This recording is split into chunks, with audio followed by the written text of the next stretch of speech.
বাংলাদেশে প্রতিদিন ঘটে যাওয়া গুরুত্বপূর্ণ ঘটনা ও সাম্প্রতিক নানা তথ্য নিয়ে আলোচনা ও বিশ্লেষণে TVN24 নিউজ নেটওয়ার্কের নিয়মিত আয়োজন আলোচনায় বাংলাদেশ অনুষ্ঠানে দর্শক আপনাদের স্বাগত জানাচ্ছি। আমি আশফাক আহমেদ। আজকের অনুষ্ঠানে অতিথি হিসেবে আমাদের সাথে যুক্ত আছেন লুনা নূর, সম্পাদক, কেন্দ্রীয় কমিটি সিপিবি। আমাদের সাথে আরও আছেন SM সুজাউদ্দিন, যুগ্ম সদস্য সচিব, জাতীয় নাগরিক পার্টি, এবং আমাদের সাথে আরও যুক্ত আছেন একরামুল হক সাইম, সাবেক সভাপতি, reporters forum for election and democracy. আপনাদের স্বাগত জানাচ্ছি আলোচনায় বাংলাদেশ অনুষ্ঠানে। আপনাদের সাথে আলোচনা শুরু করার আগে কয়েকটি তথ্য একটু তুলে ধরি এবং এই সংশ্লিষ্ট বিষয়গুলো নিয়েই মূলত আপনাদের সাথে আলোচনা করব। প্রথমে যে তথ্যটি তা হচ্ছে আমেরিকা সহ 5 দেশে ভোটার নিবন্ধন ও জাতীয় পরিচয়পত্র প্রদানের প্রাথমিক কার্যক্রম শুরু করেছে নির্বাচন কমিশন। মঙ্গলবার ইসির জাতীয় পরিচয় নিবন্ধন অনুবিভাগের মহাপরিচালক ASM হুমায়ুন কবির এই তথ্য জানান। তিনি বলেন, নতুন করে আমেরিকা সহ 5 দেশে ভোটার নিবন্ধন কার্যক্রম শুরু করার জন্য আমরা পররাষ্ট্র মন্ত্রণালয় থেকে সম্মতি পেয়েছি।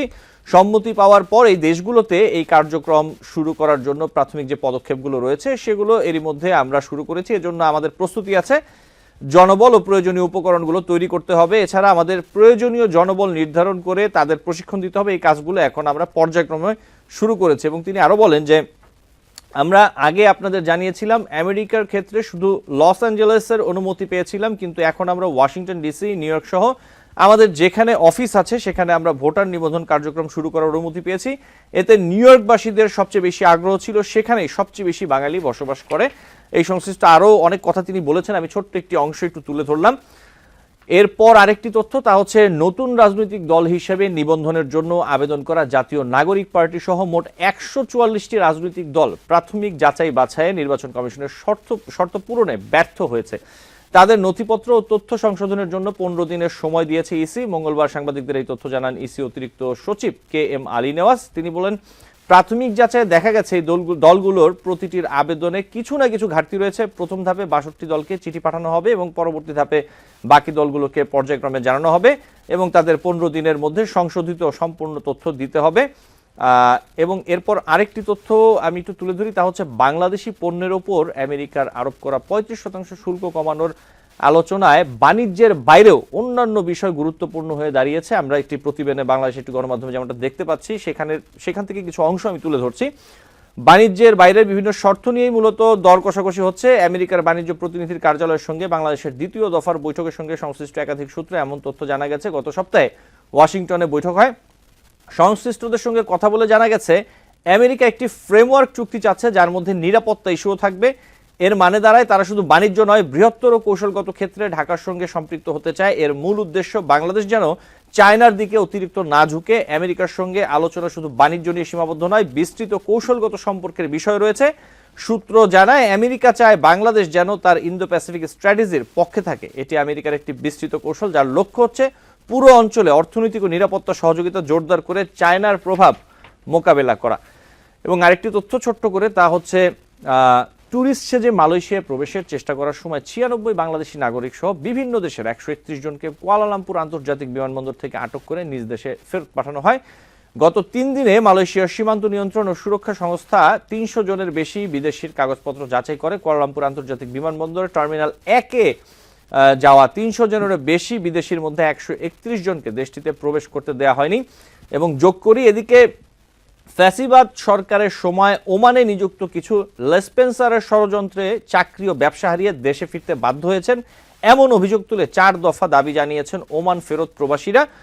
মঙ্গলবার ঢাকা রিপোর্টার্স ইউনিটিতে তারা এই সংশ্লিষ্ট একটি সংবাদ সম্মেলন করেন। এই ছিল কিছু তথ্য। আমি আলোচনায় যাই। একরামুল হক সাইম, শুরুতে একটু আপনার কাছে আসি। আপনি দীর্ঘদিন ধরে নির্বাচন কমিশন বিট করে আসছেন, নির্বাচন কমিশনের সাথে আপনার নিয়মিত যোগাযোগ। প্রবাসীদের ভোটার নিবন্ধনের যে কার্যক্রমের কথা আমরা শুনতে পাচ্ছি, এই ব্যাপার আসলে সার্বিক অগ্রগতি বাস্তবিকভাবে কতটা, যদি একটু দর্শকদের উদ্দেশ্যে বলতেন। আচ্ছা, এখানে দুটো বিষয়, একটা হলো প্রবাসীদের ভোটদান পদ্ধতি আর একটা হলো প্রবাসীদের নিবন্ধন পদ্ধতি।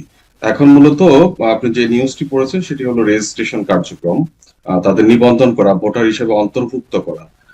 এই কার্যক্রমটি যদিও বেশ আগে থেকেই চলছে, অর্থাৎ আগের কমিশনগুলো এই কার্যক্রম শুরু করেছে। এর আগের কমিশন মূলত 40টি দেশকে টার্গেট করে এই প্রক্রিয়া শুরু করে। তার মধ্যে 60টি দেশের কার্যক্রম এরই মধ্যে হয়েছে। সেখানে সংযুক্ত আরব আমিরাত রয়েছে, সৌদি আরব রয়েছে, কাতার রয়েছে, এবং মালয়েশিয়ার মতো দেশ রয়েছে।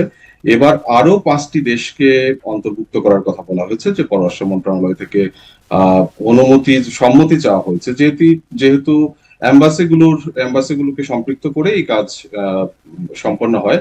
সেক্ষেত্রে পররাষ্ট্র মন্ত্রণালয়ের সহযোগিতা দরকার, তাদের সম্মতি দরকার।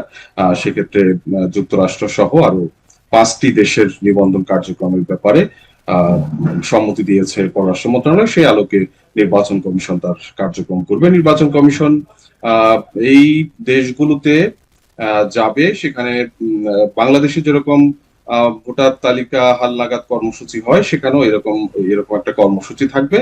বিভিন্ন দেশে হয়তো এই ডেট হয়তো বিভিন্ন রকম থাকবে।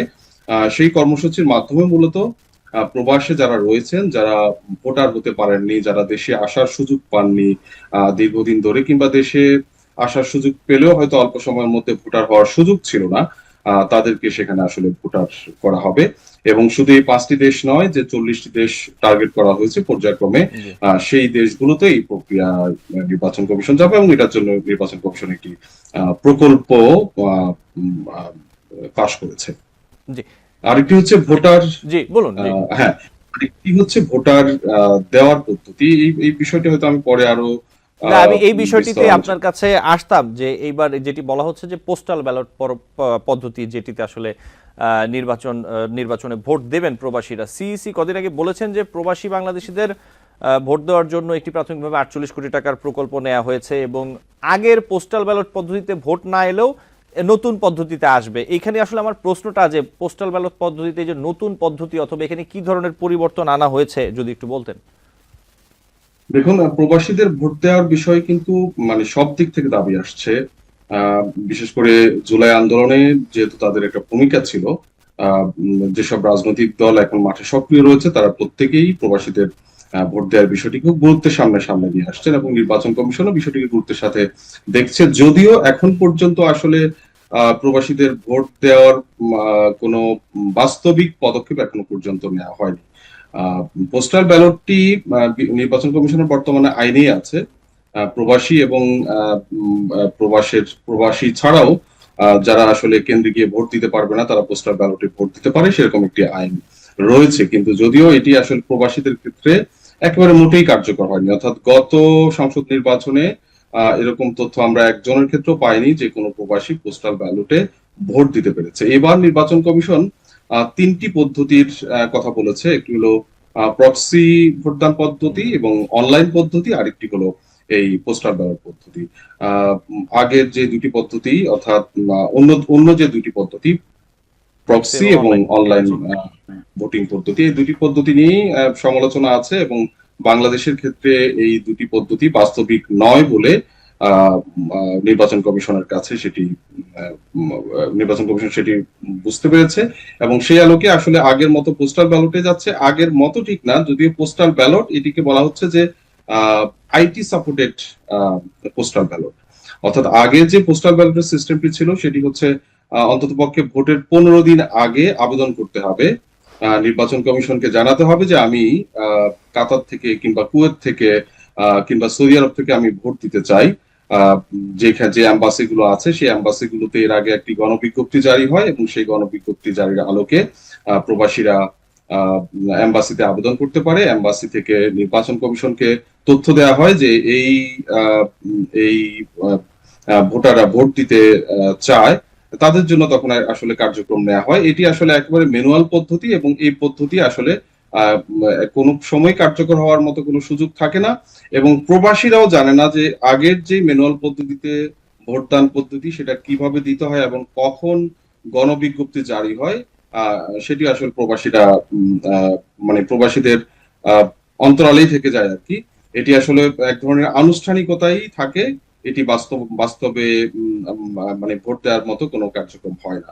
তো এবার যেটি বলা হচ্ছে যে এই পদ্ধতিটি অনলাইনে করা হবে, অর্থাৎ অনলাইনে প্রবাসীরা জানাতে পারবেন তারা ভোট ভোট দিতে চান, এবং ভোট দেওয়ার পদ্ধতিও হয়তো অনলাইনে হবে। এই পদ্ধতিটি এখনো আসলে পুরোপুরি করা হয়নি, পুরোপুরি স্পষ্ট করা হয়নি, কিংবা পদ্ধতিটি এখনো স্পষ্টভাবে নির্বাচন কমিশনের পক্ষ থেকে এটি ঠিক করা হয়নি যে আসলে ঠিক কোন পদ্ধতিতে ভোট দিবে তারা, কিন্তু প্রাথমিকভাবে এটিকে বলা হচ্ছে যে আইটি সাপোর্টেড পোস্টাল ব্যালট পদ্ধতি, অর্থাৎ অনলাইনে তারা আবেদন করতে পারবে এবং অনলাইনে তারা ভোট দিতে পারবে, এটি মোটামুটি ধারণা করা হচ্ছে। এবং বিস্তারিত যখন তারা আসলে পদ্ধতি তাদের বিশেষজ্ঞদের সাথে তারা বসবে, তারা স্টেক হোল্ডারদের সাথে বসবে এবং একই সাথে রাজনৈতিক দলগুলোর সাথেও এইসব বিষয়ে সংলাপে বসবে, সেখান থেকে হয়তো একটি সুনির্দিষ্ট প্রক্রিয়া উঠে আসবে। জি, ধন্যবাদ আপনাকে।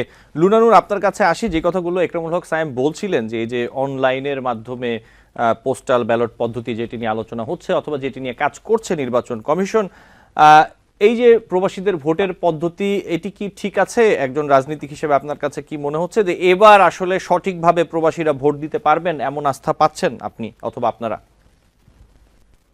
হ্যাঁ, ধন্যবাদ আপনাকে এবং আমার সহালোচক যাদের বলছেন তাদেরকে শুভেচ্ছা, দর্শকদেরকে শুভেচ্ছা। প্রথমত হচ্ছে যে ভোটাধিকারটা তো তার একটি মৌলিক অধিকার। বাংলাদেশের যারা নাগরিক অন্য দেশে বসবাস করছে, আমার পূর্ব আলোচক যেমন বলছিলেন যে দৃষ্টিভঙ্গিটা যেটা, সেটা হচ্ছে যে জুলাই আগস্ট গণ অভ্যুত্থানে প্রবাসীদের একটা বড় ভূমিকা রয়েছে। সেটার উপরে ভিত্তি করে যদি তাদের ভোটাধিকারটা প্রতিষ্ঠা করার কথা চিন্তা করা হয়, তার বাইরেও আমি খুব পরিষ্কার করে বলবো, বাংলাদেশের অর্থনীতি বলেন, বাংলাদেশের সামগ্রিক বিষয় বলেন, আমাদের যারা প্রবাসে রয়েছে, যারা বাংলাদেশের নাগরিক আর কি, তাদের কিন্তু একটা বড় ধরনের ভূমিকা সবসময় থাকে এবং ইতিবাচক ভূমিকা থাকে। এবং সেই কারণেই হোক বা যে কারণেই হোক, সে বাংলাদেশের নাগরিক হিসেবে তার এই ভোটাধিকারটা থাকা উচিত। কিন্তু সেটি হচ্ছে যে আমাদের দেশের যে নির্বাচন ব্যবস্থা, সেই নির্বাচন ব্যবস্থায় আপনি মনে করেন যে ভুয়া এখন যেটা শুরু হয়েছে সেটা হচ্ছে তার এনআইডি প্রদান আর কি, মানে নিবন্ধন করা শুধুমাত্র। কিন্তু যখন ভোটার তালিকা করা হয় বা ভোট প্রদানের জন্য তাকে মানে যোগ্য নির্ধারণ করা হয়, তখন তো নানা ধরনের দেশি যারা আছে সেই তালিকাতেই নানা ধরনের নানা খুঁত, নানা অপরাধ, ভুয়া তালিকা তৈরি করা হয়। এবং ভোট প্রদানের বিষয়েও আমাদের যেটা আছে যে জাল ভোট বলেন বা অন্যভাবে, গত 16 বছর তো ভোটই হয় নাই, তার বাইরে আর কি। সেখানে নতুন করে একটা খুব বাংলাদেশের মানুষের এই মুহূর্তে সবচেয়ে বড় বিষয়টা কি, সেটা হচ্ছে খুব দ্রুত একটা নির্বাচন দেয়া, নতুন করে একটা পদ্ধতি চালু করা। এবং যেটি উনি বলছিলেন, আমার পূর্ববর্তী বক্তা, উনি তো দীর্ঘদিন ধরে এই বিষয়ে কাজ করেন, খোঁজ খবর রাখেন, আমাদের খোঁজ দেন। আমরা কিন্তু এখনো পরিষ্কার না যে কি প্রক্রিয়ার মধ্যে তারা ভোটগুলো কালেক্ট করবে এবং ঠিক কখন আমাদেরকে জানাতে পারবে যে কতজনকে নিবন্ধন করা হয়েছে বা কতজন ভোটার হয়েছে। সে বিষয়ে নির্বাচন কমিশনের কাছ থেকে আমরা, যদিও এটা আরো আগের কথা, এখনো আমরা খবর পাইনি। সেইখানে হয় যে একটা আশঙ্কা থেকে যায় যে একটা তো আসলে আমাদের নির্বাচন ব্যবস্থাটা তো একটা ম্যানিপুলেশনের মানে বিষয়, একটা আশঙ্কা থেকে যায় যে এইখানে এই ভোটাধিকার প্রতিষ্ঠার নামে আবার এক ধরনের নির্বাচনের কারচুপির মধ্যে আমরা ঢুকে না যাই। কিন্তু আমি খুব পরিষ্কার করে বলতে চাই, যারা বাংলাদেশের নাগরিক কর্মের সূত্রে বা অন্য সূত্রে দেশের বাইরে রয়েছে, এবং এটা কিন্তু আমাদের নির্বাচনের ইয়েতে আছে, পোস্টাল ভোট দেয়া, পোস্টালটাকে ভোট দেয়া, সেটা শুধুমাত্র দেশের বাইরে যারা থাকবেন তারাও না, বাংলাদেশেও যদি কোনো সরকারি কর্মকর্তা তার নির্বাচনী দায়িত্ব পালন করার জন্য অন্য জেলায় অবস্থান করে, যেখানে সে ভোটার না, সে কিন্তু আবেদন করে ভোট দেওয়ার মানে একটা নিয়ম আছে। এবং আমার যতদূর মনে পড়ে যে গত 2-1 ইলেকশনে 2-1 জনের ক্ষেত্রে এরকম ঘটেছিল যে তারা নির্বাচনী দায়িত্ব পালনে অন্য কোথাও ছিল, তারা পোস্টালটাকে ভোট দিয়েছে। সারা পৃথিবী জুড়ে রাষ্ট্রপতি নিজেও পোস্টাল ব্যালটে ভোট দিয়েছেন, গত নির্বাচনে রাষ্ট্রপতি নিজেও পোস্টাল ব্যালটে ভোট দিয়েছেন। জি জি জি, সেটাই, মানে সিস্টেমটা আমাদের রয়েছে, সিস্টেমটা অথবা তাদের অধিকার নিশ্চিত হওয়ার বিষয়টা আমার কোনো দ্বিমত থাকার প্রশ্নই নেই। কিন্তু বিষয় হচ্ছে আমাদের যে বিদ্যমান যে ব্যবস্থা আর কি, যে একটা কারচুপি হয়, একটা মানে ম্যানিপুলেশন ঘটে, সেইখানে হচ্ছে স্বচ্ছতাটা মানে একদম নিশ্চিত করাটা খুব জরুরি। কতজন কি নিবন্ধন হলো, কোন দেশে থাকে, এবং একটা আমাদের যেটা এখন হচ্ছে, রাষ্ট্রের খুব গুরুত্বপূর্ণ দায়িত্ব পালন করছে তারা ডাবল সিটিজেন বলা হচ্ছে আর কি। হ্যাঁ, সেই বিষয়গুলো আমার মনে হয় যে খুব আগে থেকে রাজনৈতিক দলগুলোর কাছে এবং যারা নির্বাচনে অংশগ্রহণ করবে তাদের কাছে পরিষ্কার করাটা খুব জরুরি। এবং ভোটের মাধ্যমে অনলাইনে ভোট দেওয়ার যে বিষয়টা, সেটা তো আসলে গোপনীয়তা কিভাবে রক্ষা করবে এবং কার কাছে আসবে কিভাবে, সেই টোটাল বিষয়টা নির্বাচন কমিশনের কাছ থেকে আমরা এখনো খুব 1-2 দিনে তাদের ওয়েবসাইটে দিয়েছে কিনা আমি জানি না, কিন্তু আমাদের সাথে যখন পর্যন্ত আলাপ হচ্ছিল বা যখন পর্যন্ত আমরা খবরটা ছিলাম, তখনও পর্যন্ত কিন্তু এই বিষয়টি পরিষ্কার হয়নি। তবে আরেকটি কথা বলি, সেটি হচ্ছে যে এটি করাটা তো খুব জরুরি। নির্বাচন দ্রুত করার জন্য একজন মানুষ হোক বা কয়েকজন মানুষ হোক বা বাংলাদেশের নাগরিক যাদের ভোটাধিকার আছে তাদের ভোটাধিকার থেকে বঞ্চিত করা যাবে না। কিন্তু এই প্রক্রিয়া সম্পন্ন করার জন্য যদি আবার দীর্ঘ সময় নেওয়ার একটা প্রবণতা আমরা লক্ষ্য করি, সেটাও কিন্তু খুব দুঃখজনক হবে। আমার মনে হয় যে খুব দ্রুত এবং স্বচ্ছতার মধ্য দিয়ে বাংলাদেশের নাগরিক যারা রয়েছে তাদের সকলের ভোটাধিকার নিশ্চিত করা হোক, এটা আমাদের বক্তব্য আর কি, এটাই আমার অবস্থান। জি, ধন্যবাদ আপনাকে। কামরুল হক সাহেব, আপনার কাছে আরেকটি বিষয় নিয়ে আসি। আমরা আরেকটি বিষয় যা দেখলাম যে নিবন্ধনের প্রাথমিক বাছাই ১৪৪টি নতুন রাজনৈতিক দল তারা নির্বাচন কমিশনের মানদণ্ডে উত্তীর্ণ হয়নি, তারা ব্যর্থ হয়েছে। কারোই কাগজ ঠিক নেই, কি একটু বলবেন একরামুল হক সাহেব আসলে বিষয়টিকে? ১৪৪টি রাজনৈতিক দলের আসলে এটি আসলে প্রাথমিক বাছাই তো। এটা এটা আগেও হয়েছে যে প্রাথমিকভাবে হয়তো কারোই ঠিক নাই। কারো ঠিক নাই বলতে এখানে ছোটখাটো কিছু সমস্যা থাকে। আপনি যেমন দেখবেন যে মনোনয়নপত্র বাছাই যখন হয় তখন কিন্তু প্রার্থীদেরকে ডাকা হয়। সামান্য যে কিছু ত্রুটি বিচ্যুতি থাকে সেগুলো কিন্তু সামনাসামনি ঠিক করে নেওয়া হয় বা ঠিক করে নেওয়ার জন্য সুযোগ দেওয়া হয়। তো এখন যেটা হচ্ছে যে প্রাথমিক বাছাই করেছে, সেখানে হয়তো কোনো কাগজে হয়তো স্বাক্ষর না থাকতে পারে, কোনো কমিটিতে হয়তো মানে 10 জনের নাম দেওয়ার কথা, সেখানে হয়তো 8 জনের নাম দেয়া আছে। এরকম হয়তো মানে ছোটখাটো কিছু ত্রুটি বিচ্যুতি থাকতে পারে কিংবা অসম্পূর্ণতা থাকতে পারে, যেগুলো আসলে যে সময়টা দেওয়া হয়েছে এই সময়ের মধ্যে ডকুমেন্টস দিয়ে হয়তো সেগুলো সেই ত্রুটি বিচ্যুতিগুলো দূর করে ফেলা সম্ভব। নতুন কোনো পদক্ষেপ নেওয়া নয়, এগুলো হচ্ছে অনেকটা দালিলিক বিষয় আর কি, কাগজপত্রের অসম্পূর্ণতা। কাগজপত্রের যে অসম্পূর্ণতাগুলো আছে মূলত প্রাথমিক বাছাইয়ে সেগুলোর জন্যই বলা হয়। সেক্ষেত্রে ১৪৪টি দলকেই চিঠি দেওয়ার কথা বলা হয়েছে। সেখানে প্রাথমিকভাবে ৬২টি দলকে দেওয়া হয়েছে, পরবর্তীতে বাকি দলগুলোকে দেয়া হবে। তো এই বাছাইয়ে উত্তীর্ণ না হওয়া মানে তারা ব্যর্থ হয়ে গেছে, বিষয়টা এরকম না। এখানে এই ১৪৪টি দলের মধ্যে হয়তো কারো কারো খুব ছোটখাটো ত্রুটি বিচ্যুতি আছে, আবার কারো কারো হয়তো বড় ত্রুটি বিচ্যুতি আছে, যে ত্রুটি বিচ্যুতি হয়তো দূর করা সম্ভব হবে না। তো এখানে আমরা আসলে খুব ইয়েতে আসতে পারছি না আর কি, খুব কনক্লুশনে আসতে পারছি না যে এনসিপি সহ বেশিরভাগ দলই তাদের নির্বাচন কমিশনের নিবন্ধনের যে শর্ত সেই শর্ত পূরণ করতে পারেনি। এখানে হচ্ছে যে প্রাথমিকভাবে কিছু হয়তো দালিলিক কিছু বিষয়ের হয়তো অপূর্ণতা আছে, সেই অপূর্ণতা দূর করার জন্য নির্বাচন কমিশন চিঠি দিয়েছে এবং এই নির্দিষ্ট সময়ের মধ্যে যদি সেই গ্যাপ গুলো এই দলগুলো পূরণ করতে পারে তাহলে দ্বিতীয় দফায় বাছাইয়ে হয়তো অনেকে হয়তো থাকবে, অনেকে হয়তো বাদ পড়বে। এরপরে দ্বিতীয় দফা একটি শর্ট লিস্ট করা হবে এবং এরপরে হচ্ছে চূড়ান্ত বাছাই করা হবে।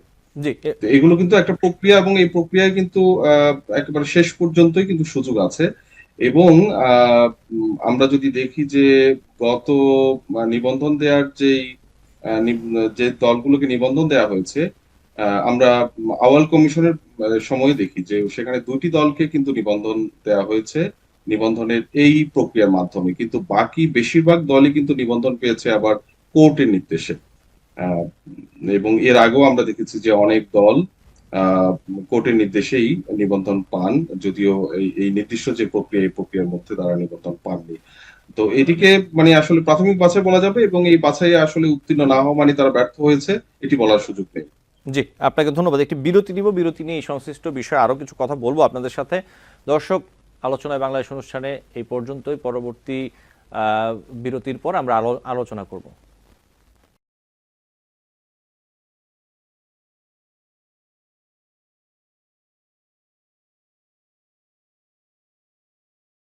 দর্শক, আলোচনায় বাংলাদেশ অনুষ্ঠানে আপনাদের আবারও স্বাগত জানাচ্ছি। বিরতির পর আমরা একটু যেতে চাই সুজাউদ্দিন, আপনার কাছে আসি। নিশ্চয়ই আপনি আমাকে দেখতে এবং শুনতে পাচ্ছেন ঠিক মতো। সুজাউদ্দিন, জি, ধন্যবাদ যুক্ত হওয়ার জন্য। সুজাউদ্দিন, আমি যে প্রশ্নটি আসলে একটু রাখতে চাই, আমরা যেটি দেখলাম যে ১৪৪টি রাজনৈতিক দল প্রাথমিক বাছাইয়ে তারা নিবন্ধনের জন্য যেই শর্ত ছিল সেই মানদণ্ডে আসলে উত্তীর্ণ হয়নি, এটি নিয়ে কথা বলছিলেন একরামুল হক সায়েম। কিন্তু আমি আসলে আপনার কাছে যেটা জানতে চাই যে নিবন্ধন পেতে আমরা যেটি দেখলাম বাংলাদেশের বিভিন্ন গণমাধ্যমে যে আপনারা নির্বাচন কমিশনে ৪৩,০০০ পৃষ্ঠার ডকুমেন্ট সহ আবেদন করেছিলেন, তাহলে আসলে মানে কি বাদ পড়লো অথবা কি হলো? ৪৩,০০০ পৃষ্ঠার ডকুমেন্টে আপনারা কি দিয়েছিলেন সুজাউদ্দিন? ধন্যবাদ আপনাকে এবং দেরিতে হলো জয়েন করতে পারলাম। আর একটা ব্যাপার হচ্ছে যে দেখুন, যে ব্যাপারটা আসছে এটা আমরা সবে মাত্র শুনেছি। জি।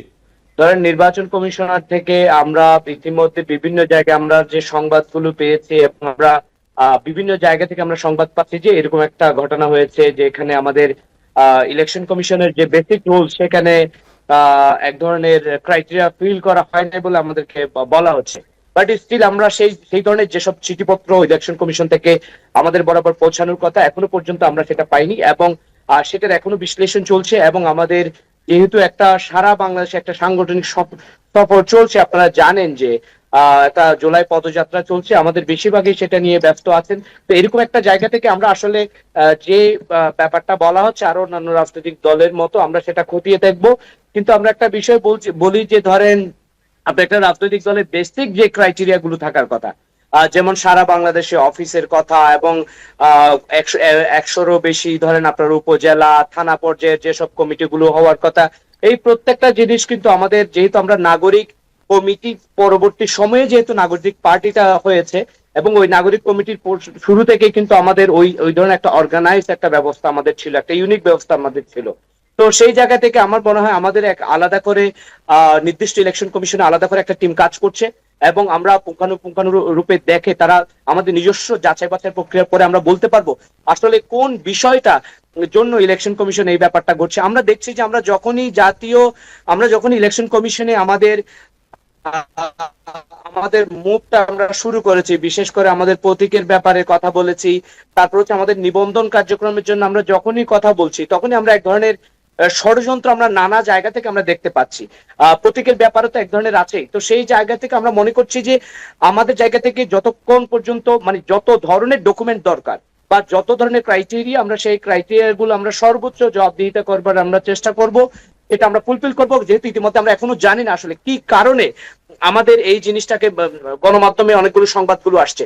একটা ব্যাপার হচ্ছে কিছু হওয়ার আগে, ধরেন একটা চিঠি কোথাও আসবার আগেই, কিছু হওয়ার আগে গণমাধ্যমে ধরেন এক ধরনের সংবাদ হয়ে যাচ্ছে নানা জায়গায়।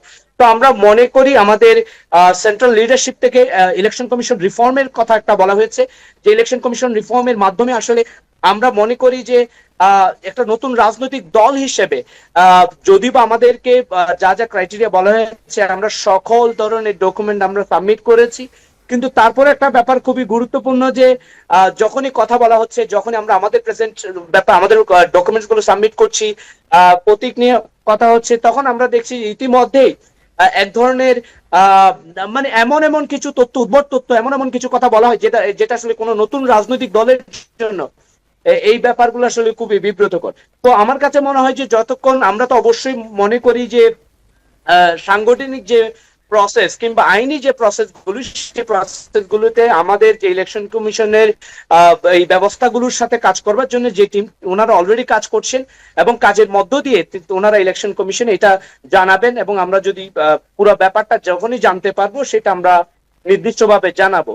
তো কিন্তু আমরা এটা বলে রাখি যে আমাদের সারা বাংলাদেশে আমাদের সাংগঠনিক ব্যবস্থা এবং আমাদের সাংগঠনিক যে কাঠামো, আপনার ইতিমধ্যে বাংলাদেশে আমাদের যে জুলাই পদযাত্রার যে ব্যাপারটা আপনারা দেখেছেন, তো এই সাংগঠনিক যে ব্যাপারগুলো দরকার এটা আমাদের আছে, ওই সক্ষমতাটা আমাদের আছে। কেউ আমাদেরকে এই ধরনের ব্যাপারগুলো বলে যে ধরেন আমরা নিউজগুলো দেখলেই আমরা বুঝতে পারছি যে অনেকগুলো নিউজ খুবই ইন্টেনশনাল ব্যাপারগুলোতে আসলে করছে। তো আমার মনে হয় আমাদের ইলেকশন কমিশনের যে টিমটা, ওনারা যখন পর্যালোচনা শেষ করবেন, ওনার সঠিক এবং তথ্য দিয়ে আপনাদেরকে এটা জানিয়ে দিবেন। জি, আমি আপনার কাছে আরেকটি প্রশ্ন একটু রাখি।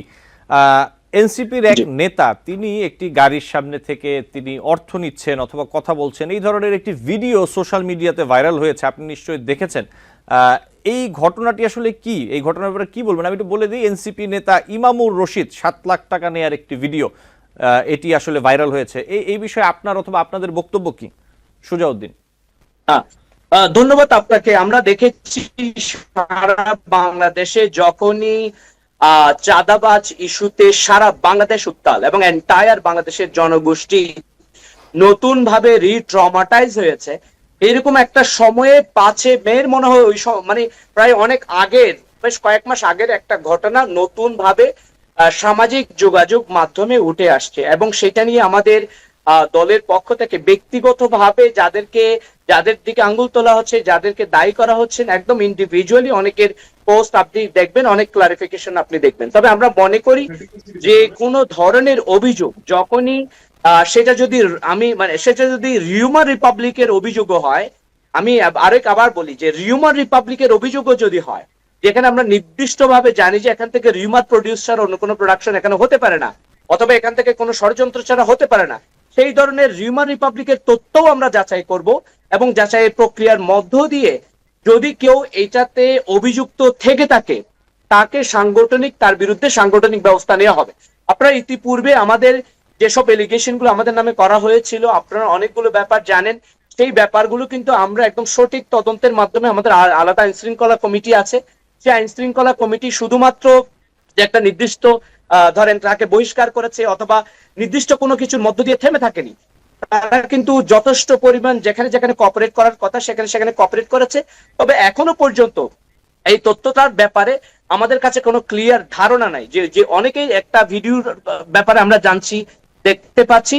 তবে আমাদের আইন শৃঙ্খলা কমিটির টিম এই প্রত্যেকটা ইনফরমেশন ওনারা নজরদারিতে রাখছেন এবং ওনারা এটা নিয়ে আলাপ করছেন, এবং আমার কাছে মনে হয় যদি এই ধরনের কোনো তথ্য এবং এটা আমাদের পক্ষ থেকে একটা সুনির্দিষ্ট জবাব শুধু বাইরের লোককে দিবে এরকমটা নয়, আমরা যারা দলের নেতা কর্মী আছি, আমরা যারা সহযোদ্ধারা আছি, আমরাও মনে করি যে আমরা সব সময় এই অ্যাকাউন্টেবিলিটিটা আমাদের নিজেদের মধ্যে আমরা নিশ্চিত করতে চাই। জনগণ কিংবা অন্য দল কোনো ব্লেম গেম খেললে সেটা তো এক জিনিস, কিন্তু আমরাও মনে করি যে সেটার একটা নির্দিষ্ট জবাব আমরা চাই এবং সেটা নির্দিষ্ট জবাব দলের পক্ষ থেকে দিবে। কিন্তু যেই ব্যাপারটা আসলে দেখানো হচ্ছে সেটা নিয়ে ডিফারেন্ট রিপারকেশন আছে, সেটার ফ্যাকচুয়াল ব্যাপার নিয়ে আলাপ আছে, সেটা ইন্টেনশন অফ ডেলিভার, যে আপনারা যে অ্যাপ্রোচে আপনার ব্যাপারটা করা হয়েছে সেটা নিয়ে অনেকেই অনেকভাবে আলাপ করছে। তবে আমি মনে করি আমরা স্বচ্ছতা, জবাবদিহিতার মধ্য দিয়ে থাকতে চাই। আমরা প্রশ্নের ঊর্ধ্বে নই, আমরা অভিযোগের ঊর্ধ্বে নই। এই ধরনের কোনো ঘটনা যদি ঘটে থাকে সেটা নির্দিষ্ট তদন্তের মধ্য দিয়ে আইনি ব্যবস্থা দল নিবে, সাংগঠনিক সেই সক্ষমতা আমাদের আছে, সংগঠন ইতিপূর্বে সেই ধরনের উদাহরণ দেখিয়েছে। ধন্যবাদ। জি, সুজাউদ্দিন, আপনাকে ধন্যবাদ। লুনানুর, আপনার কাছে একটু আসি, আবারও একটু নির্বাচন কমিশন অথবা নির্বাচন এই সংশ্লিষ্ট বিষয়ে আসি, যেটি আমরা দেখতে পাচ্ছি যে নতুন অনেক রাজনৈতিক দল তারা নিবন্ধন চাইছে, কারা পাবেন না সেটি সময় বলে দিবে। কিন্তু এই যে এত এত নতুন রাজনৈতিক দল আসা, এটি কি বাংলাদেশের রাজনীতির জন্য, গণতন্ত্রের জন্য খুব ভালো একটি দিক হিসেবে আপনি দেখছেন? আবার এর আসলে কি কোনো নেতিবাচক দিক অথবা বাংলাদেশের যে রাজনৈতিক পরিবেশ অথবা যে রাজনৈতিক সংস্কৃতি, এই বিষয়টা কি একটু হালকা হয়ে যাচ্ছে কিনা আগের থেকে, এই জায়গাটি আপনি কিভাবে দেখেন লুনানুর?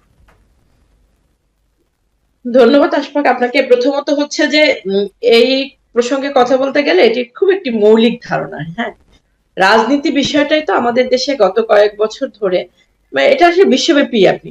আপনি যদি মানে লিবারেল এবং ডেমোক্র্যাটদের মধ্যে আসলে কি পার্থক্য, তাদের প্রার্থীর পার্থক্য, কিছু লোকাল কর্মসূচির পার্থক্য, আপনি সেভাবে যদি চিন্তা করেন আর কি, তো আমাদের দেশেও কিন্তু সেরকম হয়ে আসছে যে রাজনীতিটাকে তো আসলে মতাদর্শিক জায়গায় রাখা হয়নি।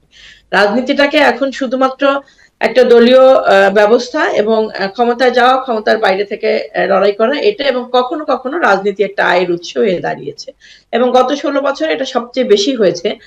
অরাজনীতিবিদ যারা, ব্যবসায়ী, সাবেক আমলা, সাবেক সামরিক কর্মকর্তা, তাদের হাতে রাজনীতিকে বা রাজনৈতিক দলকে বা রাষ্ট্র পরিচালনার যে দায়িত্ব সেটাকে সঁপে দিয়ে রাজনীতির আর কি আমি কি বলবো, কোড আন কোড 12টা বাজিয়ে দিয়েছে।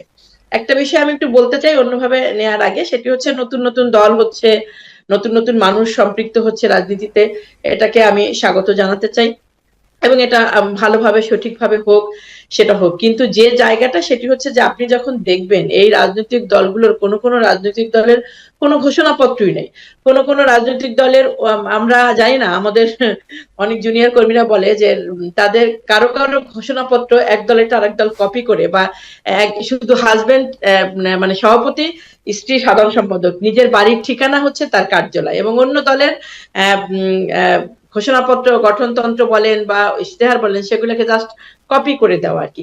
এই যে একটা প্রবণতা তৈরি হয়েছে, রাজনীতি যে আসলে একটা অবদানের বিষয়, রাজনীতি যে একটা ভূমিকা নেওয়ার বিষয় এবং এটা সিদ্ধান্ত নিয়ে এটা করার বিষয়, যে আমি দেশের জন্য, মানুষের জন্য, জনগণের জন্য, পৃথিবীর জন্য এটা করতে চাই। তাতে আপনার থেকে আমার কর্মসূচিটা এখানে ভিন্নতা, সেজন্য আমার একটা ভিন্ন লাইন থাকবে। আপনার সাথে থেকে আমার আদর্শের জায়গাটা এখানে, সেই জন্য আমার একটা ভিন্ন লাইন থাকবে। আলটিমেটলি কিন্তু সেই জায়গাটা হচ্ছে না। আমাদের যেটা হচ্ছে ক্ষমতা পরিবর্তনের একটা মানে হিসেবে বিভিন্ন রাজনৈতিক দল তৈরি হচ্ছে, একবার ভাঙছে, একটি দল ভেঙে 3-4 টুকরা হচ্ছে, তাদের পদবন্টনে মিলছে না বলে বেরিয়ে যে আরেকটি দল করছে। এই প্রবণতাটা আসলে খুব মানে বাজে আর কি।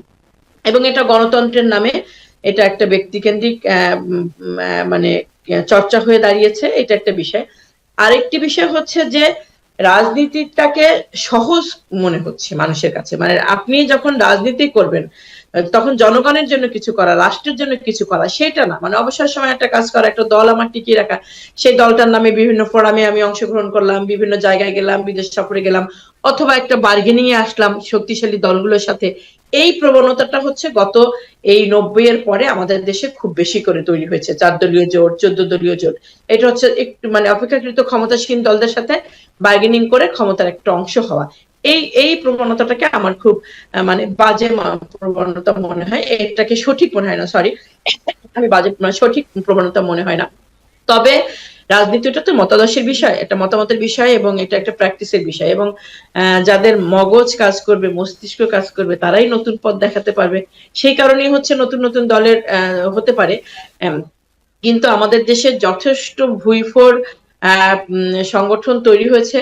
সেটা আমরা যে পদ্ধতিতে নির্বাচনের দাবি করছি, অর্থাৎ নির্বাচন কমিশনের সকল ব্যবস্থাপনাই হচ্ছে রাজনৈতিক দলগুলো নির্বাচনে অংশগ্রহণ করবে। তার অর্থনৈতিক সক্ষমতা বা দলীয় সক্ষমতা ইয়েতে না, এটা একটা ইউনিফর্ম, একদম একটা একই লেভেলে নির্বাচন কমিশনের একটা কর্মসূচি থাকবে। সেই ক্ষেত্রে এত রাজনৈতিক দলের মানে রেজিস্ট্রেশন হওয়া বা এত রাজনৈতিক দলের অংশগ্রহণ, এই জায়গাটা কিন্তু মানে প্রচন্ড রকমের একটা বাধা তৈরি করবে আমার। এবং আমার মনে হয় যে এই বিষয়গুলোকে একদম সঠিকভাবে নির্বাচন কমিশনের আমি ওইভাবে বলতে চাই না যে নির্বাচন কমিশন ইন্টারফেয়ার করে একটা রাজনৈতিক দলের নিবন্ধন শেখে আসলে, তার যেহেতু কিছু ক্রাইটেরিয়া রয়েছে, সেগুলোকে ভালোভাবে মেনটেন করা উচিত। তবে আরেকটু কথা বলতে চাই যে এই যেমন আপনি একটু আগে বলছিলেন যে নিবন্ধন তারা প্রাথমিকভাবে তারা যাচাই বাদ দিয়েছে। আমাদের পার্টি একটি আন্তর্জাতিক পার্টি, আমরা একটা শ্রমিক শ্রেণীর পার্টি, আপনারা জানেন, বাংলাদেশে কাজ করি।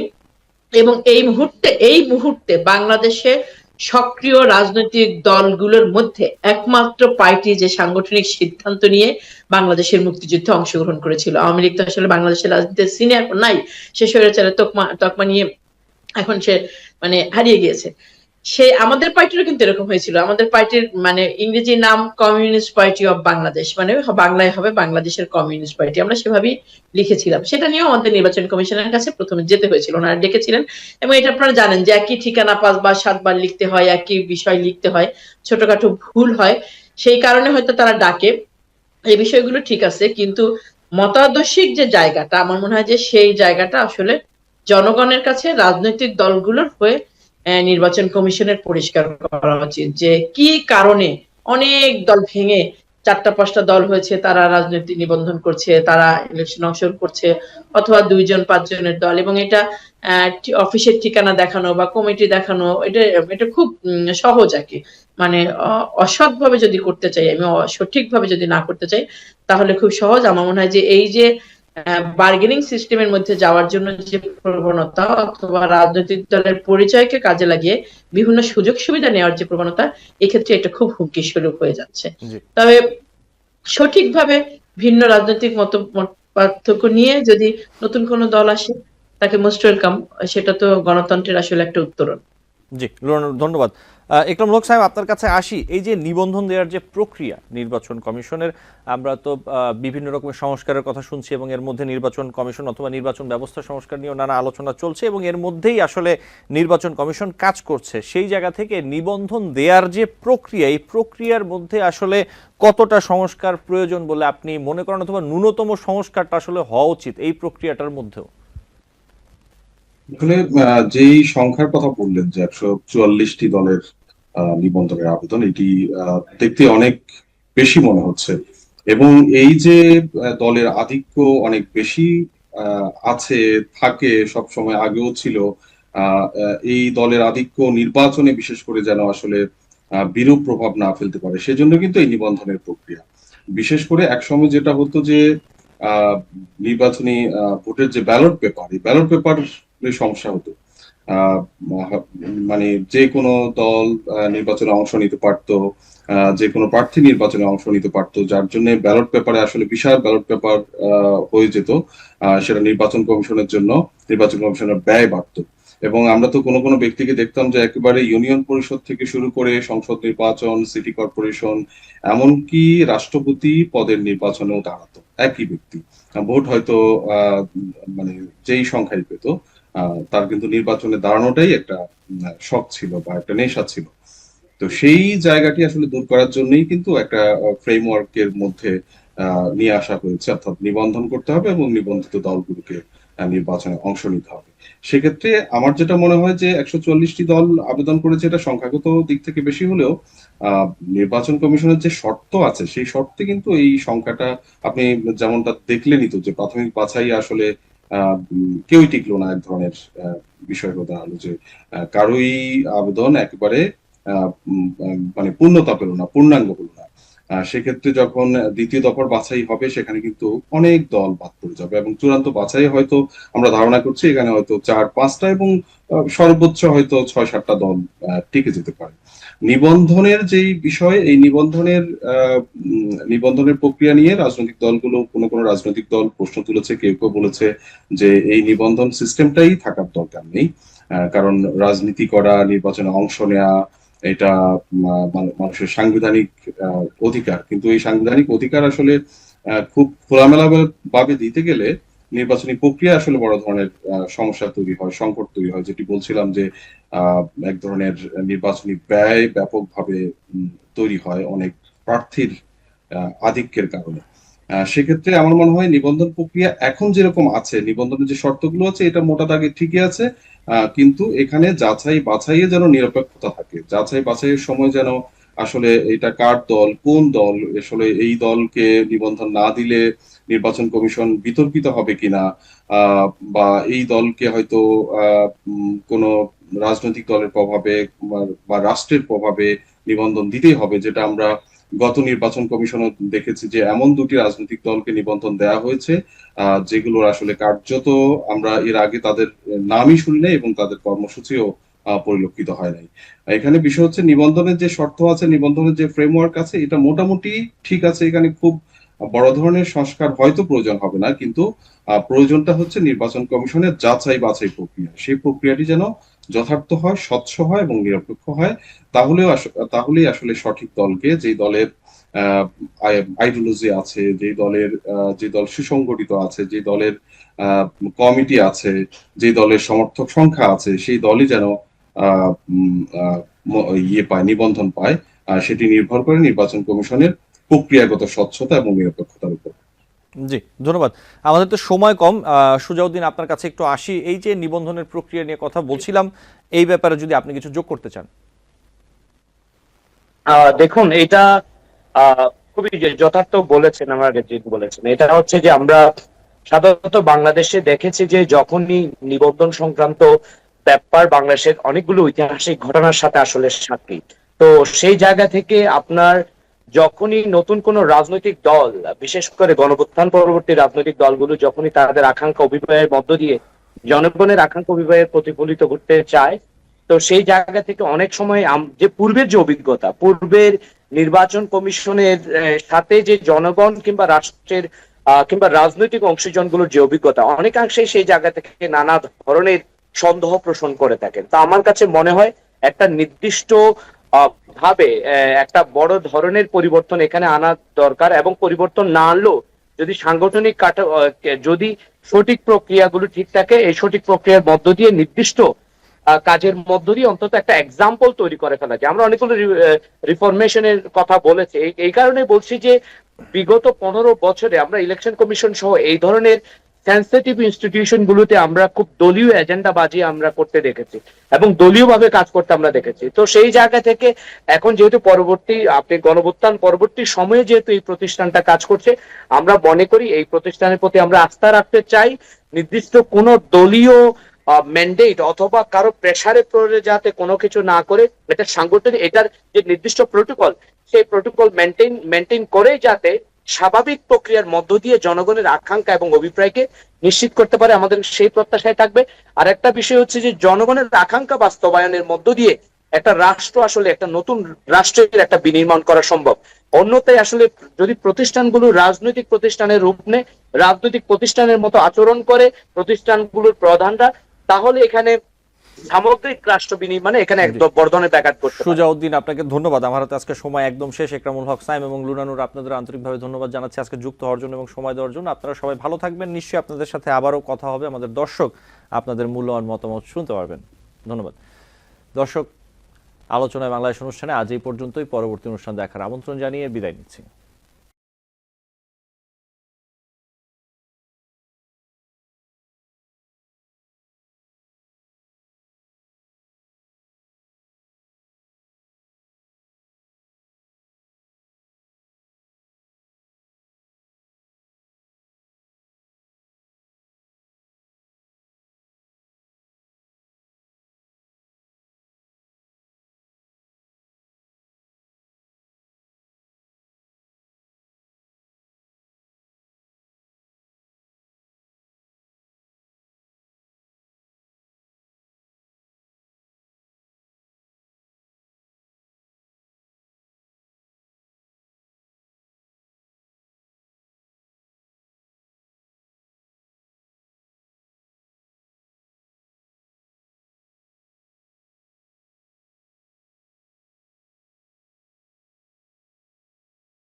I was walking, I just got the news that there is a plane crash. We have evacuated lots of people also from buildings. The accident happened because both engines lost power. Let's not jump to any conclusions at this stage. Let us wait for the final report. कि ऐसी लापरवाही हो कि और किसी की जान न जाए। हमारा एक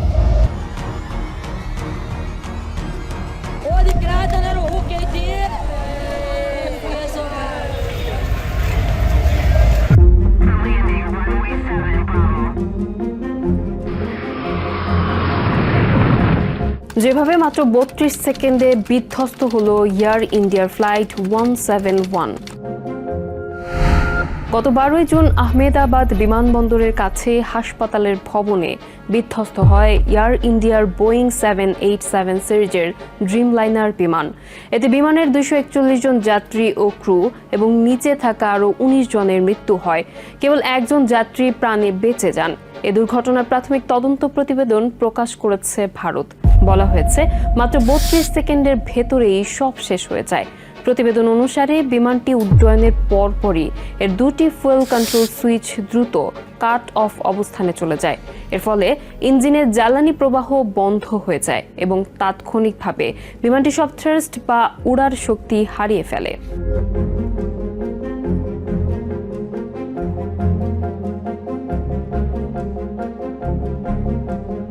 ফুয়েল কন্ট্রোল সুইচ কোথায় থাকে ও এর কাজ কি? বিমানের ফুয়েল কন্ট্রোল সুইচ দুটি ককপিটের মাঝামাঝি অংশে থ্রাস্ট লিভারের ঠিক নিচে অবস্থিত। এগুলো সাধারণত মাটিতে থাকা অবস্থায় ইঞ্জিন চালু বা বন্ধ করতে ব্যবহৃত হয়, কিংবা আকাশে উড্ডয়নের সময় ইঞ্জিনের সমস্যা দেখা দিলে তা বন্ধ করতে ব্যবহার করা হয়। তদন্ত প্রতিবেদনে জানানো হয় এই ফুয়েল কন্ট্রোল সুইচে বসানো আছে স্প্রিং লোডেড লকিং সিস্টেম, যা তাদের নিজ অবস্থানে আটকে রাখে এবং দুর্ঘটনাবশত সরানো থেকে রক্ষা করে। রান থেকে কাট অফ অবস্থায় নিয়ে যেতে হলে সুইচটি আগে টেনে তুলতে হয়, অর্থাৎ একাধিক ধাপ ছাড়া এই সুইচ সরানো সম্ভব নয়।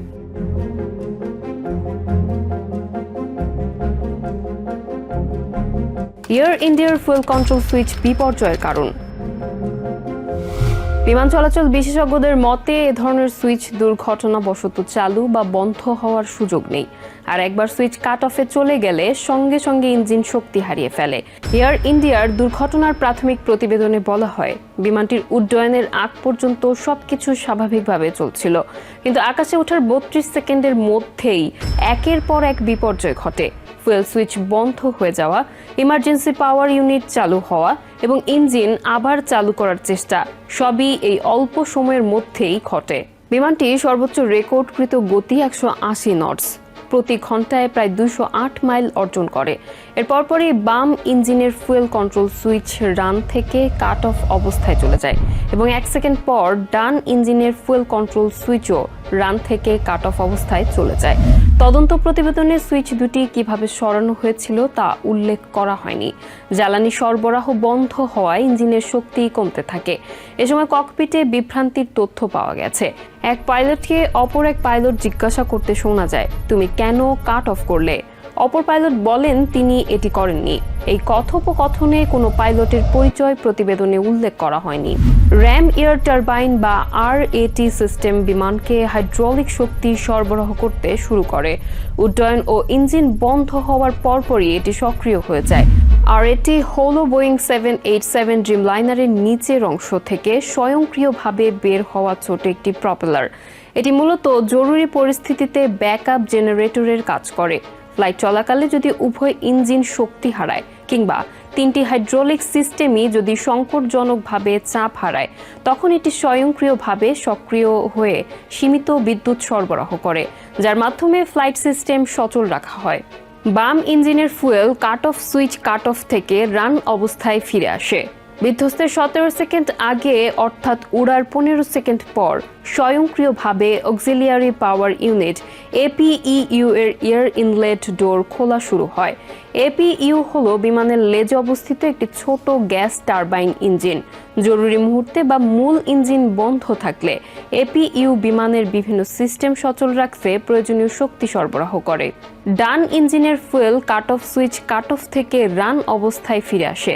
Fuel control switch cut off থেকে রানে ফেরালে ইঞ্জিনগুলো স্বয়ংক্রিয়ভাবে পুনরায় চালু হওয়া শুরু করে। প্রতিবেদনে বলা হয়, উড্ডয়নের কিছুক্ষণ পর ইঞ্জিন বন্ধ হয়ে যাওয়ার পর ইঞ্জিনের এক্সস্ট গ্যাসের তাপমাত্রা বাড়তে থাকে, যা ইঞ্জিন পুনরায় চালু হওয়ার লক্ষণ। বাম ইঞ্জিনের গতি কমে যাওয়া থেমে যায় এবং তা ধীরে ধীরে স্বাভাবিক অবস্থায় ফেরার চেষ্টা করে। ডান ইঞ্জিনটিও জ্বলে উঠলেও তার নিজের গতি ধরে রাখতে পারেনি।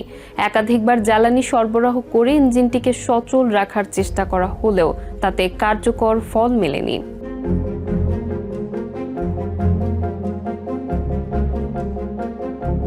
বিমান বিধ্বস্তের 6 সেকেন্ড আগে উড্ডয়নের 26 সেকেন্ড পর একজন পাইলট মেইডে মেইডে মেইডে সংকেত পাঠান, যা চূড়ান্ত বিপজ্জনক বা প্রাণঘাতী পরিস্থিতিতে ব্যবহৃত হয়। এয়ার ট্রাফিক কন্ট্রোলার জিজ্ঞাসা করলেও কোনো পাইলটের কাছ থেকে উত্তর পাননি। এরপর তিনি বিমানটিকে বিমানবন্দরের সীমানার বাইরে বিধ্বস্ত হতে দেখেন। স্থানীয় সময় দুপুর 1:39:11 বিমানের ফ্লাইট ডেটা রেকর্ডার কাজ করা বন্ধ করে দেয়। বিমানটি রানওয়ের প্রান্ত থেকে প্রায় 1 মাইল দূরে বিজে মেডিকেল কলেজের হোস্টেল ভবনে আঘাত হানে। প্রতিবেদন অনুযায়ী ধ্বংসাবশেষ প্রায় 37,000 বর্গমিটার এলাকায় ছড়িয়ে পড়ে। এতে 5টি ভবন ক্ষতিগ্রস্ত হয়। বিধ্বস্তের স্থান থেকে উভয় ফুয়েল সুইচ রান অবস্থায় পাওয়া যায়। ভারতের এয়ারক্রাফট অ্যাক্সিডেন্ট ইনভেস্টিগেশন ব্যুরো এই দুর্ঘটনার তদন্ত পরিচালনা করছে। চূড়ান্ত প্রতিবেদন 1 বছরের মধ্যে প্রকাশিত হওয়ার কথা রয়েছে।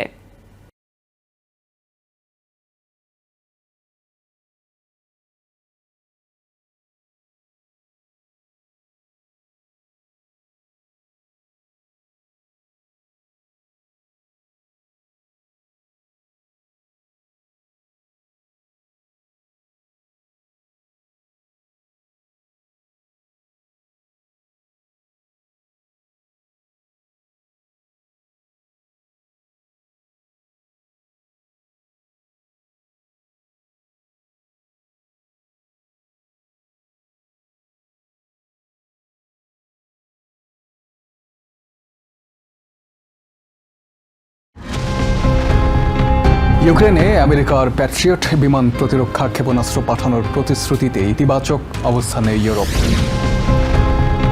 ইইউ রাশিয়ার বিরুদ্ধে নিষেধাজ্ঞা বাস্তবায়নের খুব কাছে বলে জানালেন পররাষ্ট্রনীতি বিষয়ক প্রধান কায়া কালাস।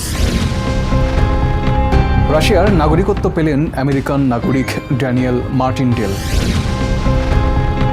ডিজেল ও পেট্রোল চালিত গাড়ি থেকে নিরুৎসাহিত করতে বিদ্যুৎ চালিত গাড়িতে ছাড় দিয়েছে ব্রিটেন। ইউরোপের হালনাগাদ ও বৈচিত্র্যময় খবরাখবর আপনাদের সামনে এক নজরে তুলে ধরছি আমি সাইফুদ্দিন ফয়সাল।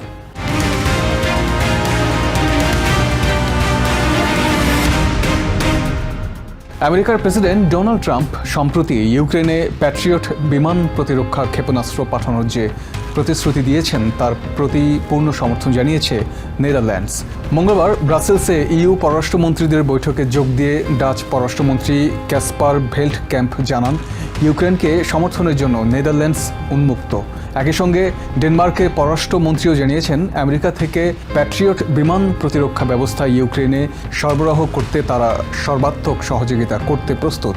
এদিকে রাশিয়ার ভোরোনেজ, লিপেটস্ক এবং ব্রায়ানস্ক অঞ্চলে মঙ্গলবার ইউক্রেনের লাগাতার ড্রোন হামলায় কমপক্ষে 18 জন আহত এবং অনেকগুলো ভবন ক্ষতিগ্রস্ত হয়েছে। তবে রুশ বাহিনীর দাবি, ইউক্রেনের সীমান্তবর্তী ভোরোনেজ অঞ্চলে 12টি ড্রোন ধ্বংস করেছে রাশিয়ার বিমান প্রতিরক্ষা ইউনিটগুলো। ইউরোপিয়ান ইউনিয়নের পররাষ্ট্রনীতি বিষয়ক প্রধান কায়া কালাস বলেছেন, রাশিয়ার বিরুদ্ধে নিষেধাজ্ঞার নতুন প্যাকেজ নিয়ে ইইউ এর দেশগুলো একটি চুক্তিতে পৌঁছানোর খুব কাছাকাছি চলে এসেছে। ক্রেমলিনের বিরুদ্ধে ইইউ এর 18তম নিষেধাজ্ঞা প্রণয়নের বিষয়ে ব্রাসেলসে পররাষ্ট্রমন্ত্রীদের বৈঠকে একটি সিদ্ধান্ত উঠে আসবে বলে তিনি আশা প্রকাশ করেন। মঙ্গলবার বেলজিয়ামের ব্রাসেলসে ইউরোপের পররাষ্ট্রমন্ত্রী বৈঠকে অংশ নিয়ে কালাস এসব কথা বলেন। নতুন প্যাকেজে রাশিয়ার নর্ড স্ট্রিম গ্যাস পাইপলাইনের সাথে লেনদেন নিষিদ্ধ করার পাশাপাশি ইইউ এর নিষেধাজ্ঞা এড়িয়ে যাওয়া ব্যাংকগুলোর সাথে লেনদেন বন্ধ করার প্রস্তাব করা হয়েছে। রাশিয়ার পক্ষে ইউক্রেনের তথ্য দিয়ে সহায়তা করা আমেরিকান নাগরিক ড্যানিয়েল মার্টিনডেল রাশিয়ার নাগরিকত্ব পেয়েছেন। মস্কোতে রাশিয়ার পাসপোর্ট হাতে নিয়ে তিনি বলেন, রাশিয়া শুধু আমার বাড়ি নয়, আমার পরিবারও। মঙ্গলবার ডেনেস্ক অঞ্চলের রুশ নিয়ন্ত্রিত অংশের নেতা ডেনিস পুশিলিন তার হাতে রাশিয়ার পাসপোর্ট তুলে দেন। মার্টিনডেল জানান, তিনি ইউক্রেন যুদ্ধে কিইভে অবস্থানকালে রাশিয়ার জন্য তথ্য সংগ্রহ করতেন। তার দেয়া তথ্য রুশ বাহিনীর পরিকল্পনায় ভূমিকা রেখেছে বলেও জানানো হয়। পেট্রোল ও ডিজেল চালিত গাড়ি থেকে চালকদের নিরুৎসাহিত করার জন্য ব্রিটিশ সরকার বৈদ্যুতিক গাড়ির দাম কমিয়ে আনার সিদ্ধান্ত নিয়েছে। মঙ্গলবার বিবিসির এক প্রতিবেদনে জানানো হয়, সরকার প্রবর্তিত অনুদানের আওতায় কিছু নতুন বৈদ্যুতিক গাড়ির দাম ৩,৭৫০ পাউন্ড পর্যন্ত কমানো হবে। তবে ডিপার্টমেন্ট ফর ট্রান্সপোর্ট জানিয়েছে, ৩৭,০০০ পাউন্ড পর্যন্ত দামের যানবাহনের ক্ষেত্রে এই ছাড় প্রযোজ্য হবে। ব্রিটেনের গাড়ি নির্মাতারা বুধবার থেকে এই তহবিলের জন্য আবেদন করতে পারবেন। তবে ব্রিটিশ ড্রাইভারের দাবি, বৈদ্যুতিক যানবাহন কিনতে জনগণকে উৎসাহিত করার জন্য ব্রিটেনে আরও চার্জিং পয়েন্ট প্রয়োজন। এক নজরে ইউরোপের আরও নানা খবর পেতে চোখ রাখুন টিভিএন 24 নিউজ নেটওয়ার্কের ইউটিউব ও ফেসবুক পেজে।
ইউক্রেন যুদ্ধ বন্ধে রুশ প্রেসিডেন্ট ভ্লাদিমির পুতিনকে আলোচনার টেবিলে বসতে বাধ্য করতে শুল্ক আরোপের হুমকি দিয়েছেন প্রেসিডেন্ট ডোনাল্ড ট্রাম্প।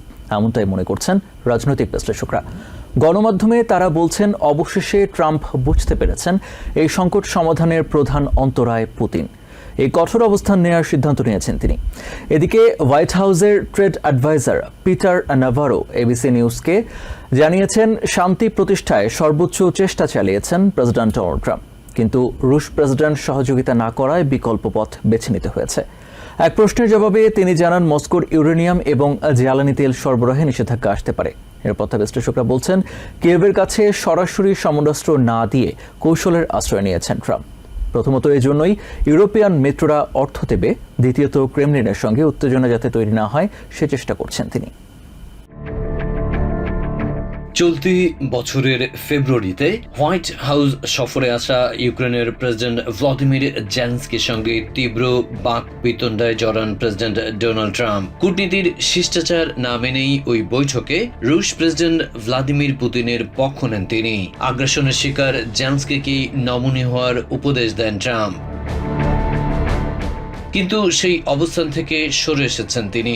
সোমবার হোয়াইট হাউসে প্রেসিডেন্ট বলেন তিনি যতবারই পুতিনের সঙ্গে খোলামেলা আলোচনা করেছেন এবং আশ্বস্ত হওয়ার চেষ্টা করেছেন, ততবারই স্ত্রী মেলানির সামনে লজ্জায় পড়েছেন, কারণ যখনই টেলিফোন আলাপে সফলতার কথা বলেছেন এর পরপরই কিয়েভে হামলে পড়েছে মস্কো। গত মাসে অর্থাৎ জুনে ইউক্রেনে হামলা এতটাই বাড়িয়েছে ক্রেমলিন যে হতাহতের সংখ্যা পাল্লা দিয়ে বেড়েছে। বিশেষ করে ড্রোন হামলায় প্রতিপক্ষকে বিপর্যস্ত করে তুলেছে মস্কো। তাই তো ওভাল অফিসে নেটো সেক্রেটারি জেনারেল মার্ক রুটার সফরে পুতিন এবং রাশিয়ার বিরুদ্ধে কঠোর অবস্থানে যাওয়ার ঘোষণা দিয়েছেন ট্রাম্প। আগামী সেপ্টেম্বর নাগাদ ইউক্রেনের সাথে একটি সমঝোতা চুক্তিতে পৌঁছতে ব্যর্থতায় কঠোর শুল্কারোপ এবং নেটোর মাধ্যমে কিয়েভে সমরাস্ত্র সরবরাহের কথা দিয়েছেন তিনি। হোয়াইট হাউসের ট্রেড অ্যাডভাইজার পিটার নেভারো এবিসি নিউজকে জানিয়েছেন শান্তি প্রতিষ্ঠায় সর্বোচ্চ চেষ্টা চালিয়েছেন প্রেসিডেন্ট, কিন্তু রুশ প্রেসিডেন্ট সহযোগিতা না করায় বিকল্প পথ বেছে নিতে হয়েছে। এক প্রশ্নের জবাবে তিনি জানান মস্কোর ইউরেনিয়াম এবং জ্বালানি তেল সরবরাহে নিষেধাজ্ঞা আসতে পারে। নিরাপত্তা বিশ্লেষকরা বলছেন কিয়েভের কাছে সরাসরি সমরাস্ত্র না দিয়ে কৌশলের আশ্রয় নিয়েছেন ট্রাম্প। প্রথমত এই জন্য ইউরোপিয়ান মিত্ররা অর্থ দেবে, দ্বিতীয়ত ক্রেমলিনের সঙ্গে উত্তেজনা যাতে তৈরি না হয় সেই চেষ্টাও করছেন তিনি। বিশ্লেষকদের মতে ইউক্রেন যুদ্ধ বন্ধে ভ্লাদিমির পুতিনকে আলোচনার টেবিলে বসতে বাধ্য করতে শুল্ক আরোপের হুমকি দিয়েছেন প্রেসিডেন্ট। বিভিন্ন গণমাধ্যমে তারা বলছেন অবশেষে ট্রাম্প বুঝতে পেরেছেন এই সংকট সমাধানের প্রধান অন্তরায় পুতিন, তাই কঠোর অবস্থান নেওয়ার সিদ্ধান্ত নিয়েছেন। আর এই উদ্যোগের মাধ্যমে নেটো দেশগুলোর মাঝে ঐক্য বৃদ্ধি পাবে বলে মনে করছেন তারা। তবে কোনো বিশ্লেষক শুল্কারোপ কিংবা সমরাস্ত্র সহায়তায় আরও সতর্কতা অবলম্বনের পরামর্শ দিয়েছেন। তারা বলছেন সামরিক শক্তিতে শীর্ষ দুটি দেশকে পরস্পরের মুখোমুখি হওয়াটা গোটা বিশ্বের জন্যই সুখকর পরিণতি বয়ে আনবে না। আইসের অভিযান এবং কঠোর অভিবাসন নীতির কারণে প্রেসিডেন্ট ডোনাল্ড ট্রাম্পের জনপ্রিয়তায় ধস নেমেছে। মধ্য জুন পর্যন্ত গ্যালোপের করা জরিপ অনুযায়ী দেশের ৬২% মানুষ ট্রাম্পের অভিবাসন নীতি সমর্থন করেন না। সোমবার সিএনএন জানায় কুইনিপিয়াক ইউনিভার্সিটি, ফক্স নিউজ, ইপসোস এবং ম্যারিস্টের করা জরিপেও পিছিয়েছেন ট্রাম্প। এদিকে সংবিধানের ৪র্থ সংশোধনী বিষয়ে প্রশিক্ষণ দিতে আইসকে $30 মিলিয়ন বরাদ্দের দাবিকে হাস্যকর বলে আখ্যা দিয়েছেন সাবেক ফেডারেল বিচারক ল্যাডোরাস কার্টেল। সাউদার্ন ক্যালিফোর্নিয়াতে কোনো কারণ ছাড়া অবৈধ অভিবাসীদের গ্রেফতার বন্ধে ফেডারেল বিচারকদের আদেশকে দুঃখজনক বলেছেন বর্ডারজার টম হোমেন। অবৈধ অভিবাসীদের গ্রেফতার এবং বহিষ্কারে আরো কঠোর পদক্ষেপের ঘোষণা দিয়েছেন হোমেন। এদিকে কঠোর অভিবাসন নীতির কারণে প্রেসিডেন্ট ডোনাল্ড ট্রাম্পের জনপ্রিয়তায় ধস নেমেছে। গ্যালোপের জরিপ অনুযায়ী দেশের ৬২% মানুষ ট্রাম্পের অভিবাসন নীতি সমর্থন করেন না। জরিপে জানানো হয় -27 রেটিংয়ে থাকা ট্রাম্পের জনপ্রিয়তা আরো কমতে পারে। CNN এর চিফ ডেটা অ্যানালিস্ট হ্যারি অ্যান্টেন জানান, কুইনিপিয়াক ইউনিভার্সিটির জরিপ অনুযায়ী প্রেসিডেন্ট ট্রাম্পের প্রতি জনসমর্থন -16-তে অবস্থান করছে। একইভাবে ট্রাম্পের অভিবাসন নীতি বিষয়ে মধ্য জুন থেকে ফক্স, ইপসোস, ম্যারিস্টেট চালানো জরিপেও নেতিবাচক রেটিং দেখা গেছে। এন্টেন বলেন, কঠোর অভিবাসন নীতির কারণে ট্রাম্পের পক্ষে হিস্পানিক ভোটারদের ব্যাপক সমর্থন অনেকটাই কমে গেছে। এদিকে সংবিধানের ৪র্থ সংশোধনী বিষয়ে উন্নত প্রশিক্ষণ নিতে আইসকে $30 মিলিয়ন বরাদ্দ দেওয়ার দাবি জানিয়েছেন ডিএইচএস এর আইনজীবীরা। ফেডারেল আদালতে ডিএইচএস আইনজীবীদের দাবিকে হাস্যকর এবং অযৌক্তিক বলে সমালোচনা করেন ক্যালিফোর্নিয়ার সুপিরিয়র কোর্টের সাবেক বিচারক গ্ল্যাডোরিস কর্ডেল। বলেন, যে কোনো ফেডারেল সংস্থায় যোগ দেওয়ার পর ৪র্থ সংশোধনী বিষয়ে প্রশিক্ষণ দেওয়া হয়। বিনা কারণে অবৈধ অভিবাসীদের গ্রেফতারে আদালতের স্থগিতাদেশকে ভিন্ন খাতে প্রভাবিত করতেই ডিএইচএস আইনজীবীরা উদ্ভট আচরণ করছেন বলেও সমালোচনা করেন তিনি। এদিকে অবৈধ অভিবাসীদের বিরুদ্ধে ট্রাম্পের অবস্থানকে যৌক্তিক এবং দেশের মানুষের নিরাপত্তা নিশ্চিতে অপরিহার্য কাজ বলে মন্তব্য করেন ডিএইচএস এর সাবেক সেক্রেটারি চ্যাড উলফ। সাউদার্ন ক্যালিফোর্নিয়ার গাজার খামার থেকে ৩ শতাধিক অবৈধ অভিবাসীকে গ্রেফতারের খবরে দেশের বেশিরভাগ মানুষ খুশি হয়েছেন বলেও মনে করেন তিনি। এদিকে ফ্লোরিডার এলিগেটর অ্যালকাট্রাজে ২৫০-রও বেশি মানুষকে বিনা অপরাধে আটকে রাখার ঘটনাকে দমনমূলক এবং অমানবিক বলে আখ্যা দিয়েছেন ডেমোক্রেটিক কংগ্রেসওম্যান ডেবি ওয়াসারম্যান শুলস। নিরপরাধ লোকজনকে বন্দি শিবিরে আটকে রেখে নির্যাতনের মাধ্যমে আইনের শাসন উপেক্ষা করা হয়েছে বলেও অভিযোগ করেন তিনি। অব্যাহত ভারী বর্ষণে বিপর্যস্ত টেক্সাসে আবারও ভয়াবহ বন্যার শঙ্কা দেখা দিয়েছে। ল্যাম্পাস কাউন্টিতে রবিবার কয়েক ঘন্টার ব্যবধানে নদীর পানি ৩৩ ফুট পর্যন্ত বৃদ্ধি পেয়েছে। এই অবস্থায় সোমবার এক সংবাদ সম্মেলনে টেক্সাসের গভর্নর গ্রেগ অ্যাবট সতর্কবার্তা জারি করেছেন। বলেছেন, জরুরি ভিত্তিতে ফিমাকে আরও শক্তিশালী করা প্রয়োজন, যাতে প্রতিষ্ঠানটি যে কোনো দুর্যোগে আরও দ্রুত এবং কার্যকরভাবে সহায়তা দিতে পারে। হোয়াইট হাউসকে এই বিষয়ে এগিয়ে আসার আহ্বানও জানান গভর্নর। এদিকে ফিমার সাবেক প্রশাসক ডিন ক্রিসওয়েল বলেছেন, ফিমাকে কার্যকর করতে প্রশাসনিক সব বাধা দূর করা প্রয়োজন। গত ৪ঠা জুলাই ভোর ৫টার দিকে টেক্সাসের মধ্যাঞ্চলে নদীর পানি প্রতি সেকেন্ডে ১.৫ মিলিয়ন গ্যালনের বেশি বৃদ্ধি পাচ্ছিল। আর তাতে অল্প সময়ের মাঝে ভয়াবহ পরিস্থিতি তৈরি হয়ে নজিরবিহীন এক ট্র্যাজেডি দেখা দেয়। শিশুসহ প্রাণ হারায় প্রায় ১৩০ জনের বেশি মানুষ। এখনো নিখোঁজ অনেকে, তাদের খোঁজে তল্লাশি চলছে। এর মাঝেই রবিবার টানা ভারী বৃষ্টিতে একদিনে ল্যাম্পাস নদীর পানি বিপদ সীমার উপর দিয়ে প্রবাহিত হচ্ছে বলে খবর পাওয়া যাচ্ছে। চোখ রাঙাচ্ছে আকাশ, বিরতিহীনভাবে চলছে বর্ষণ, থামার যেন কোনো লক্ষণই নেই। আর তাতে রাস্তায় গাড়ি চলাচল কঠিন হয়ে পড়েছে। অনেক যাত্রীকেই বিপজ্জনক পরিস্থিতি থেকে জরুরি ভিত্তিতে উদ্ধার করতে হয়েছে। এনবিসি নিউজ বলছে, ল্যাম্পাস কাউন্টিতে কয়েক ঘন্টায় নদীর পানি ৩৩ ফুট পর্যন্ত বৃদ্ধি পেয়েছে। তাই তো সোমবার আবারও জরুরি সংবাদ সম্মেলন করলেন টেক্সাসের গভর্নর গ্রেগ অ্যাবট। জানালেন, আরো ভয়াবহ বন্যার ঝুঁকিতে তার স্টেট। এই অবস্থায় ফিমাকে আরো শক্তিশালী করার আহ্বান জানালেন গভর্নর। অ্যাবট বললেন, ফিমা যাতে আরো কার্যকর এবং দ্রুত ব্যবস্থা নিতে পারে সেই লক্ষ্যে যাবতীয় সহায়তা দিয়ে প্রতিষ্ঠানটিকে যুগোপযোগী করে তোলা সময়ের দাবি। সম্প্রতি টেক্সাসের স্মরণকালের বন্যায় দেরিতে সাড়া দেয় ফিমার তহবিল কাটছাটে হোমল্যান্ড সেক্রেটারি ক্রিস নোম তীব্র সমালোচনার মুখে পড়েছেন। যদিও সেই দায়ভার নিতে অস্বীকার করছেন তিনি। দাবি করেছেন, সময় মতোই সহায়তা পেয়েছে সেখানকার বাসিন্দারা। এদিকে ফিমার সাবেক প্রশাসক ডিন ক্রিসওয়েল বলেছেন, ফিমাকে কার্যকর করতে প্রশাসনিক সব বাধা দূর করা প্রয়োজন। প্রায় সব দেশই আমেরিকার সঙ্গে বাণিজ্যিক চুক্তি করতে চায় বলে জানালেন প্রেসিডেন্ট ডোনাল্ড ট্রাম্প। সোমবার হোয়াইট হাউসে ফেইথ অফিস লাঞ্চে অংশ নিয়ে একথা বলেন তিনি। আলোচনার টেবিলে আমেরিকা শক্তিশালী অবস্থানে আছেন দাবি করে ট্রাম্প বলেন, তিনি যৌক্তিকভাবে সবকিছু করতে চান। এ সময় আবারও ফেড চেয়ারকে সুদ হার ১% নামিয়ে আনার আহ্বান জানান প্রেসিডেন্ট। এদিকে আমেরিকার সঙ্গে শুল্ক নিয়ে আলোচনা করতে টাস্ক ফোর্স গঠন করা হয়েছে বলে জানিয়েছেন ব্রাজিলের ভাইস প্রেসিডেন্ট জেরাল্ডো অল্টমেন। তিনি আশঙ্কা করেন, শুল্কের কারণে আমেরিকার অনেক প্রতিষ্ঠানও ক্ষতিগ্রস্ত হবে। বরাবরের মতো নিজের শাসনামলে অর্থনীতি অত্যন্ত শক্তিশালী অবস্থানে আছে বলে দাবি করে প্রেসিডেন্ট ডোনাল্ড ট্রাম্প বলেন, তিনি ক্ষমতা নেয়ার পর বর্তমানে দেশের মূল্যস্ফীতি একেবারেই মৃত। এ সময় ফেডারেল রিজার্ভের চেয়ার জেরোম পাওয়েলের সমালোচনা করে সুদের হার 1% নামিয়ে আনতে আবারও কঠোর নির্দেশনা দেন ট্রাম্প। তিনি বলেন, সুদের প্রতিটি পয়েন্টের জন্য $360 বিলিয়ন ব্যয় হচ্ছে। দেশে এখন একেবারেই কোনো মূল্যস্ফীতি নেই। এমন পরিস্থিতিতে কেন সুদ হার কমানো হচ্ছে না সে প্রশ্ন তোলেন প্রেসিডেন্ট। শুল্ক নিয়ে কথা বলতে গিয়ে ট্রাম্প বলেন, যাদের ওপর শুল্ক আরোপ করা হচ্ছে তারা সবাই আমেরিকার সঙ্গে চুক্তি করতে চাচ্ছে।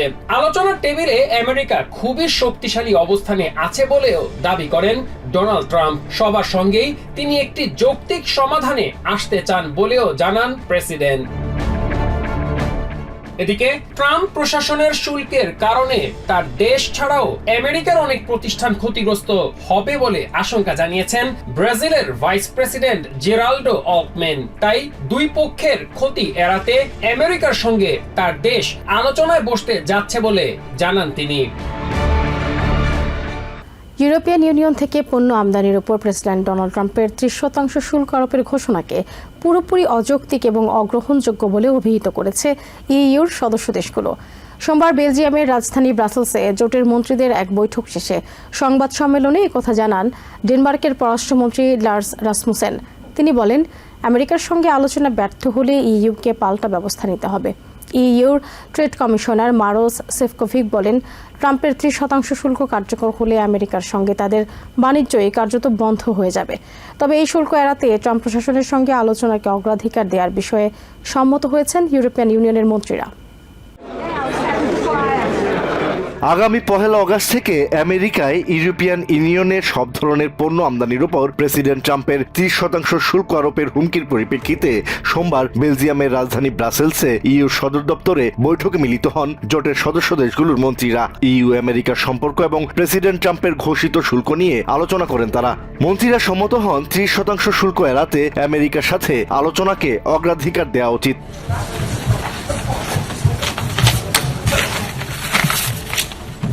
পরে ইইউর ট্রেড কমিশনার মারোস সেফকোভিকের সঙ্গে যৌথ সংবাদ সম্মেলনে কথা বলেন ডেনমার্কের পররাষ্ট্রমন্ত্রী লার্স Rasmussen. Today we discussed the state of play and prospects for EU-US trade relations, including possible EU countermeasures in light of the ongoing negotiations for an agreement in principle. ট্রাম্পের হুমকির বিষয়ে সদস্য দেশগুলোর প্রতিক্রিয়ার কথা জানান তিনি। As well as President Trump's announcement over the weekend of 30% general tariffs on the EU from the 1st of August. Which I must say member states find absolutely unacceptable and unjustified. মারোস সেফকোভিক বলেন, EU কখনো আন্তরিক প্রচেষ্টা না করে কোনো কিছু থেকে পিছু হটে না, তবে উভয় পক্ষের সদিচ্ছা ছাড়া কোনো চুক্তি হয় না। But as I have said before, it takes two hands to clap. তিনি জানান, ব্যবসা বাণিজ্য ও অর্থনীতি রক্ষায় ভারসাম্যমূলক পদক্ষেপ নেওয়ার বিষয়ে স্পষ্ট অবস্থান ব্যক্ত করেছে ইইউর সদস্য দেশগুলো। To protect the jobs, we have to protect the businesses, we have to protect EU economy, and we need to go for these rebalancing measures. That message was strongest I've witnessed since we started the discussion with the US. বৈঠক শুরুর আগে ইইউর trade commissioner দাবি করেন, president ট্রাম্পের ঘোষণার আগে আমেরিকার সঙ্গে আলোচনায় উভয় পক্ষের জন্য একটি ভালো বাণিজ্য চুক্তির কাছাকাছি পর্যায়ে পৌঁছেছিলেন তারা। তাই ট্রাম্পের পদক্ষেপে খুবই হতাশ তিনি। So my sense was we are approaching, the good outcome for both sides. I appreciate though that I was getting the heads up just before the letter was coming, and of course I clearly recorded my disappointment about this measure. তা সত্ত্বেও EU আলোচনা চালিয়ে যেতে প্রস্তুত বলে জানান সেফকোভিক। Use that opportunity because I'm absolutely 100% sure that negotiated solution is much better than the tension which we might have after the 1st of August if we will not land this one. 30% বা তার বেশি শুল্ক কার্যকর হলে পুরো trans Atlantic বাণিজ্যের ওপর বড় নেতিবাচক প্রভাব পড়বে বলে সতর্ক করেন তিনি। It's practically it prohibits the trade. So if you're talking about 30% or 30% plus, there will be a huge impact on trade. It will be almost impossible to continue the trading as we are used in a transatlantic relationship. ইইউর পাশাপাশি Donald Trump প্রতিবেশী মেক্সিকোকেও 30% শুল্ক আরোপের হুমকি দিয়েছেন। আমেরিকায় ফেন্টানল পাচার বন্ধে দেশটির বিরুদ্ধে যথেষ্ট পদক্ষেপ না নেওয়ার অভিযোগ করেছেন ট্রাম্প। সোমবার সংবাদ সম্মেলনে মেক্সিকোর প্রেসিডেন্ট ক্লডিয়া শেনবম জানান, ট্রাম্প প্রশাসনের সঙ্গে একটি চুক্তিতে পৌঁছানোর বিষয়ে তিনি আশাবাদী। বাণিজ্য চুক্তির আলোচনায় ফেন্টানল ও নিরাপত্তা সংক্রান্ত বিষয়গুলোও অন্তর্ভুক্ত রয়েছে বলে জানান তিনি। শেনবম আরো বলেন, মেক্সিকো তার দায়িত্ব পালন করছে। আমেরিকাকেও তাদের ভূখণ্ডে মাদক ও অস্ত্র পাচার বন্ধে আরো কার্যকর ভূমিকা রাখতে হবে। জেফ্রি আপস্টিনের নথি প্রকাশ না করায় বিদ্রোহ দানা বাঁধছে ট্রাম্পের ম্যাগা সমর্থকদের মধ্যে। রাজনৈতিক বিশ্লেষকরা মনে করছেন ম্যাগাদের মধ্যে সৃষ্ট ক্ষোভ ট্রাম্পের জন্য বিপদ ডেকে আনতে পারে। এফবিআই এর সাবেক স্পেশাল এজেন্ট রব ডি অ্যামিকো বলেন, জিওপি কট্টরপন্থীদের মধ্যে অবিশ্বাস চরমে পৌঁছেছে। এজন্য ট্রাম্প প্রশাসনের যোগাযোগ ঘাটতিকে দায়ী করেন তিনি। কুখ্যাত অপরাধী প্রয়াত জেফ্রি অ্যাপস্টিনের নথি প্রকাশ না করায় ক্ষোভ বাড়ছে প্রেসিডেন্ট ট্রাম্পের মেগা সমর্থকদের মধ্যে। এ নিয়ে ট্রাম্প প্রশাসনের বিরুদ্ধে সমালোচনায় নেতৃত্ব দিচ্ছেন মেগা আন্দোলনের অন্যতম পরিচিত মুখ ডানপন্থী মিডিয়া ব্যক্তিত্ব টাকার কালসন। বহু বছর ধরে ডানপন্থীদের অনেকে অ্যাপস্টিনের সাথে সম্পর্কিত সব সরকারি নথি প্রকাশের দাবি জানিয়ে আসছেন। ট্রাম্প প্রশাসন অ্যাপস্টিনের ক্লায়েন্ট লিস্ট এবং অন্যান্য গোপন তথ্য প্রকাশ করতে অস্বীকৃতি জানিয়েছে, যা মেগা সমর্থকদের ক্ষুব্ধ করেছে। অ্যাটর্নি জেনারেল প্যাম বন্ডি বলেছেন, অ্যাপস্টিনের সাথে জড়িত প্রভাবশালী ব্যক্তিদের তালিকা সরকারের কাছে নেই। কালসন এটিকে অগ্রহণযোগ্য বলে উল্লেখ করে প্রশাসনের জবাবদিহিতা চেয়েছেন। মেগা সমর্থকদের অনেকে অ্যাটর্নি জেনারেল প্যাম বন্ডির পদত্যাগেরও দাবি জানিয়েছেন। যদিও ডোনাল্ড ট্রাম্প বন্ডিকে সমর্থন দিয়ে যাচ্ছেন এবং সমর্থকদের বিষয়টি থেকে সরে আসার আহ্বান জানিয়েছেন, তবে তাতেও চলমান বিতর্ক প্রশমিত হওয়ার লক্ষণ দেখা যাচ্ছে না। প্রেসিডেন্ট ট্রাম্পের প্রথম মেয়াদে হোয়াইট হাউসের চিফ স্ট্র্যাটেজিস্টের দায়িত্ব পালন করা আরেক মিডিয়া ব্যক্তিত্ব স্টিভ ব্যানন সতর্ক করেছেন, মেগা সমর্থকদের এই ক্ষোভের কারণে আগামী মধ্যবর্তী নির্বাচনে হাউসের 40টি আসন হারাতে পারে রিপাবলিকানরা। রাজনৈতিক বিশ্লেষক এবং সাবেক ডেমোক্রেটিক সেনেটর ক্ল্যারি ম্যাককেস্কিল বলেন, ডোনাল্ড ট্রাম্প হয়তো তার সঙ্গে অ্যাপস্টিনের ঘনিষ্ঠতার বিষয়টি বেরিয়ে আসার আশঙ্কায় প্রসঙ্গটি এড়িয়ে যেতে চান। ম্যাককেস্কিল বলেন, ট্রাম্পের সৃষ্ট মেগা তার জন্যই খারাপ পরিণতি নিয়ে আসতে পারে। তবে অনুসন্ধানী সাংবাদিক জুলি ব্রাউন বলেন, ট্রাম্পের সঙ্গে সত্যি অ্যাপস্টিনের ঘনিষ্ঠতা ছিল কিনা এ বিষয়টি গোপন রেখেছে এফবিআই, জাস্টিস ডিপার্টমেন্ট সহ অন্যান্য সরকারি সংস্থাগুলো। অবসরপ্রাপ্ত এফবিআই এজেন্ট রব ডি অ্যামিকো বলেন, মেগা সমর্থকরা এখন নিজেদের লোকদেরও বিশ্বাস করছেন না। অ্যাপস্টিনের নথি নিজের ডেস্কে থাকার বিষয়ে প্যাম বন্ডির আগের বক্তব্যটি একটি ভুল ছিল বলে মনে করেন তিনি। নেটোর সেক্রেটারি জেনারেল মার্ক রুটা বলেছেন, প্রেসিডেন্ট ট্রাম্পের প্রস্তাবে সম্মত না হলে রাশিয়াকে কঠোর পরিণতি ভোগ করতে হবে। সোমবার ফক্স নিউজকে তিনি কথা জানান। এছাড়া প্যাট্রিয়ট ক্ষেপণাস্ত্রের ব্যয় বহনে ইউরোপের নেতারা সম্মত বলেও জানালেন তিনি। এদিকে রাশিয়া থেকে তেল সহ অন্যান্য জ্বালানি আমদানি করা দেশগুলোর বিরুদ্ধেও শুল্ক আরোপ করা হবে বলে জানান নেটোতে নিযুক্ত আমেরিকার রাষ্ট্রদূত ম্যাথিউ হুইটেকার। নেটোর সেক্রেটারি জেনারেল মার্ক রুটা বলেছেন, ইউক্রেনে আগ্রাসন চালানোর পরও রাশিয়াকে আলোচনার টেবিলে আনতে পর্যাপ্ত সময় দেওয়া হলেও আশানুরূপ সাড়া পাওয়া যাচ্ছে না। রাশিয়ার বিরুদ্ধে ব্যবস্থা নিতে প্রেসিডেন্ট ডোনাল্ড ট্রাম্প অচিরেই সুনির্দিষ্ট পরিকল্পনা হাজির করবেন বলেও জানান তিনি। Putin and say, hey friend, we are still buying stuff from you, but you have got to get serious when it comes to these negotiations on a ceasefire or a peace deal, or otherwise we get hit. নেটোর সম্মেলন কূটনৈতিকভাবে সফল হয়েছে দাবি করে রুটা বলেন, president ট্রাম্পের সুদূর প্রসারী নেতৃত্বের কারণেই সদস্য দেশগুলোর কাছে নেটোর গুরুত্ব বেড়েছে। ইউক্রেনে প্যাট্রিয়ট আকাশ প্রতিরক্ষা ব্যবস্থা সরবরাহ বিষয়ে রুটা বলেন, ইউক্রেনের নিরাপত্তা নিশ্চিতে ইউরোপিয়ান ইউনিয়নের নেতারা একমত হয়েছেন। প্যাট্রিয়ট ক্ষেপণাস্ত্রের ব্যয় বহন করতে ইউরোপের নেতারা সম্মত বলেও জানান তিনি। Foreign policy success for President Trump, Europeans stepping up, and here again, the Europeans are stepping up, taking responsibility to pay for these weapons. ইউক্রেনের সার্বভৌমত্ব রক্ষায় ইউরোপের নেতাদের সাথে আমেরিকা একযোগে কাজ করার প্রতিশ্রুতি রক্ষা করতে চায় জানিয়ে রুটা বলেন, শান্তি আলোচনা ব্যর্থ হলে রাশিয়াকে ভয়াবহ পরিণতির মুখোমুখি হতে হবে। We will do whatever it takes for Ukraine to be as strong as possible when peace deals taking place or peace negotiations will start, to be in the best possible place at that moment. এদিকে white হাউসে নেটোর secretary general Mark rotor সঙ্গে বৈঠকের সময় Trump রাশিয়াকে হুঁশিয়ারি দিয়ে বলেন, আগামী 50 দিনের মধ্যে ইউক্রেন যুদ্ধের সমাধান না হলে মস্কোর উপর 100% শুল্ক আরোপ করা হবে। রাশিয়ার প্রেসিডেন্ট ভ্লাদিমির পুতিনের সমালোচনা করে ট্রাম্প জানান, শান্তিপূর্ণ আলোচনার পর কিয়েভে মিসাইল চালান রাশিয়ার প্রেসিডেন্ট। এদিকে নেটোতে নিযুক্ত আমেরিকার দূত ম্যাথিউ হুইটেকার বলেন, রাশিয়ার কাছ থেকে যেসব দেশ তেলসহ অন্যান্য জ্বালানি আমদানি করে সেসব দেশের উপরও শুল্ক আরোপ করা হবে। তিনি বলেন, আগামী 50 দিনের মধ্যে শান্তি আলোচনায় সম্মত না হলে রাশিয়ার উপর শুল্ক আরোপ করা হবে। এরই মধ্যে ডিফেন্স সেক্রেটারি পিট হেগসেথের সাথে বৈঠক করেছেন জার্মানির প্রতিরক্ষা মন্ত্রী বরিস পিস্টোরিয়াস। আমেরিকার প্যাট্রিয়ট ক্ষেপণাস্ত্রের ব্যয় বহন বিষয়ে জার্মান প্রতিরক্ষা মন্ত্রী ইতিবাচক সাড়া দিয়েছেন বলে জানিয়েছে Reuters. In the face of unprecedented security challenge, in response to the shifting security landscape, Germany and our European allies have taken significant steps. President ট্রাম্পের বিরুদ্ধে ডেমোক্র্যাটদের আরও কঠোর অবস্থানে যাওয়ার পরামর্শ দিলেন সাবেক প্রেসিডেন্ট বারাক ওবামা। নিউ জার্সির প্রিন্সটনে গভর্নর ফিল মার্ফির বাসভবনে আয়োজিত এক তহবিল সংগ্রহ অনুষ্ঠানে একথা বলেন তিনি। সেখানে কয়েকজন দাতার উপস্থিতিতে ওবামা বলেন, নির্বাচনে জিততে হলে চুপ করে না থেকে ডেমোক্রেটিক পার্টিকে কাজের মাধ্যমে জনসমর্থন আদায় করতে হবে। ডেমোক্রেটিক পার্টির বর্তমান পরিস্থিতি নিয়ে বিরক্তি প্রকাশ করেছেন সাবেক প্রেসিডেন্ট বারাক ওবামা। তিনি স্পষ্ট জানিয়ে দিলেন, ঘ্যানঘ্যান করা বন্ধ করে প্রেসিডেন্ট ডোনাল্ড ট্রাম্পের জনবিরোধী পদক্ষেপগুলোর বিরুদ্ধে জোর আওয়াজ তুলতে হবে পার্টির নেতৃত্বকে।